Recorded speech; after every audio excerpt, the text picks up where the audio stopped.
नियत से देती है कि सवाब मुझको मिलेगा। नियत उसकी होती है कि फलाई काम में लगेगा, मिल्लत के काम में लगेगा। ऐसी तंजीम जो मांगने के टाइम कुछ और बोलती है और उसका पैसे का यूज सियासत में करती है। अगर फिरका परस्ती इस देश के अंदर बड़ी है,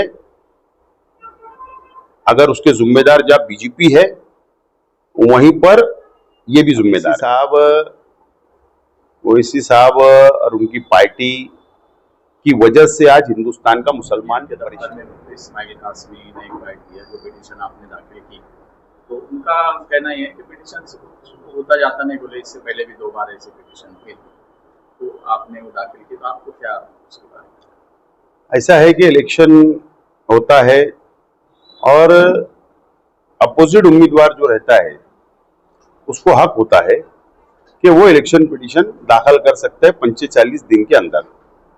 और 45 दिन में मैंने इलेक्शन पिटीशन को फाइल किया और मजहब की बुनियाद पर मालेगांव शहर का इलेक्शन हुआ, मजहब का इस्तेमाल किया गया। ये मुतालबा और मैयत की वोट का मुतालबा लेकर मैंने इलेक्शन पिटीशन को फाइल किया और उसकी 2 तारीख हो गई है। कोर्ट ने जो अभी सेकंड जो तारीख थी, वो तारीख को एकदम साफ तौर पर कहा है कि 6 हफ्ते के अंदर जिन लोगों को मैंने पार्टी बनाया है वो तमाम ही लोग कैंडिडेट, जिसकी मर्जी है, किसी को ऐसा कंपलसरी नहीं है, जिसको भी अगर रिप्लाई फाइल करना है वो रिप्लाई 6 हफ्ते के अंदर अंदर फाइल कर दे। मैं खुद कोर्ट रूम के अंदर मौजूद था और जो कल बयान दे रहे थे वो हजरत कोर्ट रूम के अंदर बैठे नहीं थे। बहरहाल मुझे कानून समझता है, कोर्ट का कामकाज समझता है और एक मर्तबा जब इलेक्शन पिटीशन फाइल हो गई है वो न्याय प्रविष्ट है। अब ये कोर्ट के सुपुर्द हमने कर दिया है, कोर्ट का मामला है। इसके लिए मुझे उसके ऊपर क्या होगा और नहीं होगा ये बोलना मैं समझता मुनासिब आज नहीं है, या किसी का जवाब देना मुनासिब नहीं है। आगे जैसे जैसे हेयरिंग बढ़ेगी वैसे वैसे बातें खुद ही सामने आएगी और कोर्ट अपना फैसला सुनाएगा, वो मुझे मंजूर होगा। उन्होंने जो बात कही कि कुछ नहीं होता, इसका मतलब उनका कोर्ट पे भरोसा नहीं। असल में नासमझ लोग इसी को बोलते हैं, नासमझ है। कोर्ट की कार्रवाई कभी देखे नहीं होगे, या विधि मंडल किसको बोलते, कायदा कहाँ बनता, कायदे का पालन कौन करता, उसके प्रोसेस क्या है, वो असल में उनको नॉलेज नहीं है। और मैंने इससे पहले भी कहा गैर जिम्मेदाराना शख्स है और गैर जिम्मेदाराना कल भी उन्होंने बात की। ओवैसी साहब आए थे परसों, उनका पहला ही सेंटेंस ये था कि बीजेपी पार्लियामेंट की सीट हार गई और असेंबली की सीट हार गई, तो क्या उसका निशाना आपकी तरफ था और उन्होंने ये क्यों कहा? अब ओवैसी साहब और उनकी पार्टी की वजह से आज हिंदुस्तान का मुसलमान परेशान है। अगर फिरका परस्ती इस देश के अंदर बड़ी है, अगर उसके जिम्मेदार जब बीजेपी है, वहीं पर ये भी जिम्मेदार है। आज पूरे मुल्क के मुसलमान परेशान है। वही साहब, मैं शेख आसिफ, तुम्हारे कान के पास से गोली चली गई, सिर्फ 162 का ही फर्क था, सिर्फ 162 का फर्क था। आप आए, आपके भाई आए, आपके एमएलए आए, आपकी पूरी यंत्रणा यहां पर इस्तेमाल की, उसके बावजूद भी अल्लाह का करम है कि मेरी शहर की आवाम ने मुझको सिर्फ 162 वोट से मैं हरा हूं और 1,09,000 वोट से ज्यादा मुझको वोट दिया। असल में क्या है कि ये आना, बयान दे देना, चले जाना। ये शहर को आज जिस तरीके से माइनॉरिटी डिफेंस कमेटी संभाल रही है, पहले दिन से, चाहे हम है, चाहे समाजवादी हो, या हम सब लोग मिलकर, या हमारे पैनल जो वकील लोगों का बना, हम लोग जो संभाल रहे हैं, ये महाराष्ट्र के अंदर चर्चा है कि हम कैसे संभाल रहे हैं। पहले तो उन्होंने आना चाहिए था, उनका एमएलए, उनके पार्टी के लोगों को लेकर मीटिंग लेना था कि आपने आवाम के लिए क्या किया, आप आवाम की क्या खिदमत कर रहे हैं, क्या कानूनी मदद कर रहे हैं, ये सब छोड़ दिए। बस बयान दे देना, मुसलमानों में इंतशार पैदा कर देना, मुसलमानों को बांट देना और बीजेपी को फायदा पहुंचाने का हमेशा इन्होंने बयानबाजी की और उस वक्त भी अवैसी साहब ने ऐसा ही किया। अवैसी यहाँ मालेगांव क्या इसको लेकर ही आए थे या फिर वो स्पेशल सिर्फ तकवा का उद्घाटन करने के लिए आए थे और इसके ऊपर प्रोसीजर करके चले गए? बात ऐसी है कि एक आदमी अगर जब आता है तो कोई प्रोग्राम के तहत आता है, और मैंने देखा था कि गांव में होर्डिंग, अखबारात के अंदर इश्तिहारात, कोई गोल्ड सोने की दुकान का इफ्तिताह की तकरीब में वो आए थे। मुझे नहीं लगता वो एसआईटी के लिए आए थे। कल जो है समाजवादी के और आपके माइनॉरिटी डिफेंस कमेटी के एकदम जिम्मेदार डिग्निटी ने एक बयान दिया कि आप चंदा जो है वो जमीयत उलमा को नहीं देना चाहिए, इस तरह का बयान उनका सामने आ रहा था। ये अब तक के जमीयत के बारे में किसी ने ऐसा बयान नहीं दिया था, आपका क्या उसके बारे में? मैं समाजवादी पार्टी ने जो कल बयान दी, मैं उससे सहमत हूं, उससे इत्तेफाक रखता हूं। मैं मालेगांव शहर की आवाम से, खुसूसी तौर पर मालेगांव शहर के मुसलमानों से अपील करता हूं कि इंशाअल्लाह कल पहला रोजा होगा। मैं रमजानुल मुबारक की बहुत बहुत मुबारकबाद पेश करता हूं और शहर के मुसलमानों से अपील करता हूं कि आप लोग गरीबों की मदद करें, तिलावत करें, कौम के लिए दुआएं करें, रोजा रखे, नमाज पढ़े, तिलावत करे और अपने गरीब भाइयों का मदद करे, ये अपील करता हूं।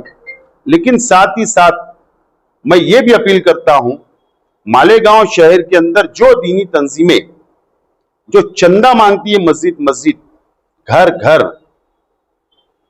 जो चंदा जमा होता है, आवाम अब ये नियत से देती है कि सवाब मुझको मिलेगा। नियत उसकी होती है कि फलाई काम में लगेगा, मिल्लत के काम में लगेगा। ऐसी तंजीम जो मांगने के टाइम कुछ और बोलती है और उसका पैसे का यूज सियासत में करती है, ऐसे लोगों को चंदा नहीं देना चाहिए। मैं कम से कम इतना तो कहूंगा कि मुझे मानने वाले या मेरी काम से मुतासिर आवाम जो होगी, कम से कम मैं उनसे अपील करता हूं कि वो चंदा ना दे। सर एक सवाल है कि 2 हादसे शहर में हो गए, लेकिन मुफ्ती साहब एक जगह गए, उनकी हालत की हॉस्पिटल पहुंचे, लेकिन 3 जगहों पर जहाँ पर मौत हुई, तीनों जगहों पर मतलब वो अभी तक नहीं गए। आप गए, बल्कि आउटर के एमएलए आकर वहाँ तसल्ली देकर चले गए, लेकिन शहरी नुमाइंदे मतलब वहाँ अभी तक नहीं पहुंचे। क्या वजह है? क्या बोलना चाहिए? मैं तो अभी कहा, क्या बोलना चाहिए मुझे बताइए। ये इंसानियत है? ये इस्लाम ने हमको सिखाया है? ये शरीयत है कि एक ईमान वाला, एक नहीं 4 ईमान वाले, 3 हमारी बहनें, एक का इंतकाल हो गया एक्सीडेंट में, हादसा। तुम एक आलिम भी हो, तुम एक एमएलए भी हो, तुम्हारी जिम्मेदारी एमएलए की हैसियत से है, उसके बावजूद भी तुम किसी के घर पर हिम्मत के लिए उनको हिम्मत देने नहीं गए, तसल्ली देने नहीं गए। सिर्फ यूट्यूब के ऊपर बयान दे देने से कुछ होता नहीं। ये शहर देख रहा है और शहर अपनी गलती का एहसास कर रहा है। कल जमाल दाखिले के मामले को लेकर जमीयत उलमा पर वकला के साथ एक मीटिंग हुई जमीयत उलमा की। उन्होंने कहा जो आप लोगों ने पीआई दाखिल किया है वो पूरे महाराष्ट्र के लिए, वो पूरे महाराष्ट्र का मसला है। हम मालेगांव के लिए जो मसला एसआईटी का है उसके खिलाफ किया जाए। असल में मैं वकला जो भी वहां जमा हुए या जो भी वकील लोग जमा हुए, मैं उनके ताल्लुक से मुझे कुछ नहीं बोलना है। उन्होंने भी डिग्री ली है, उनके ऊपर अगर मैं कुछ कमेंट पास करूंगा तो मेरे लिए भी ठीक नहीं होगा।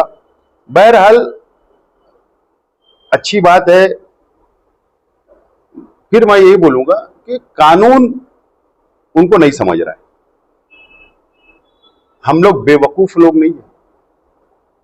माइनॉरिटी डिफेंस कमेटी बेवकूफ नहीं है, या हमारे साथ जो वकील लोगों का पैनल है वो बेवकूफ लोग नहीं है। बात समझ लो, हम भी कर सकते थे ना। अगर हम स्टे ऑर्डर उठाने के लिए पीआईएल महाराष्ट्र के लिए दाखिल किए तो हमारा इख्तियार कितना, हमको समझ रहा था कि हम ये आज ये कर सकते हैं। और एसआईटी के खिलाफ में हम आज पीआईएल या कोई रिट पिटीशन दाखिल नहीं कर सकते। उसकी वजह यह है कि एसआईटी जो महाराष्ट्र हुकूमत ने बनाई है उसकी मुद्दत 6 महीना है। 6 महीना है।